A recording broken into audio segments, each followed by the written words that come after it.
தமிழ்நாட்டிற்கு மிகப்பெரிய எச்சரிக்கை ஒன்று விடுக்கப்பட்டுள்ளது.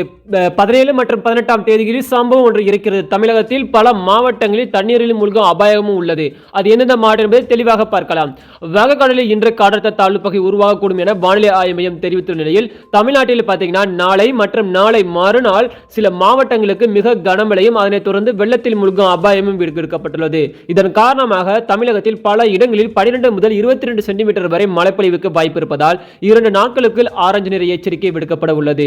இதனை பொறுத்தவரை பார்த்தீங்கன்னா சென்னை வானிலை ஆய்வு மையம் கொடுத்த தகவலின்படி டிசம்பர் 17ஆம் தேதி கடலூர், மயிலாடுதுறை, நாகை, திருவாரூர் மாவட்டங்களில் ஓரிரு இடங்களில் மற்றும் காரைக்கால் பகுதிகளில் கன முதல் மிக கனமழை என தெரிவித்துள்ளனர். அதேபோல தஞ்சை, திருச்சி, கள்ளக்குறிச்சி, அரியலூர், பெரம்பலூர், புதுக்கோட்டை, விழுப்புரம், செங்கல்பட்டு மாவட்டங்களில் ஓரிரு இடங்களில் கன முதல் மிக கனமழையும் 18ஆம் தேதி கடலூர், விழுப்புரம், அதனைத் தொடர்ந்து பார்த்தீங்கன்னா புதுச்சேரி, மயிலாடுதுறை, நாகை, திருவாரூர், கள்ளக்குறிச்சி, சென்னை, திருவள்ளூர், காஞ்சிபுரம், செங்கல்பட்டு, திருவண்ணாமலை, ராணிப்பேட்டை மாவட்டங்களில் ஓரிரு இடங்களில் கன முதல் மிக கனமழை பெய்ய வாய்ப்பிருப்பதாக சென்னை வானிலை ஆய்வு மையம் எச்சரிக்கை விடுத்துள்ளது. இது மட்டும் இல்லாமல் பார்த்தீங்கன்னா 4 மாவட்டங்களுக்கு ரெட் அலர்ட்டுக்கான எச்சரிக்கை விடுக்கப்படலாம் என வாய்ப்புகள் உள்ளது.